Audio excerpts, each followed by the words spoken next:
Well, clearly, this is part of a coordinated effort by Republicans to control every element of our government. They were very transparent in saying that they were doing the redistricting of judicial districts for their own partisan advantage. They want to elect more Republicans. And so, people don't like gerrymandering when it happens to legislators.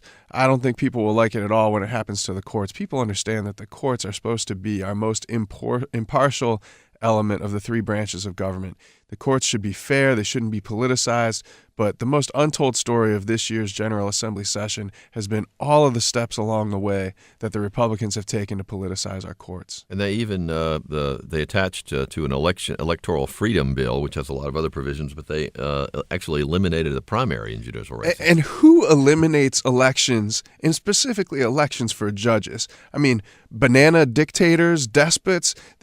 Eliminating judicial elections is one of the worst forms of government. I mean, I just keep coming up with these superlatives for how bad these things are, but this special session had nothing good and so many bad things. I'm glad the governor vetoed that bill. I hope we can sustain that, the governor's veto.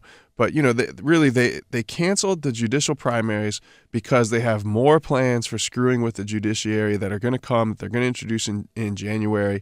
And they were worried that if they try to move to a legislative appointment system for judges and don't let people elect judges at all, that if there were people who had filed for judicial elections in 2018 before that law went into effect, that they would have standing to sue and block the law. So what did they do? They took away the elections altogether.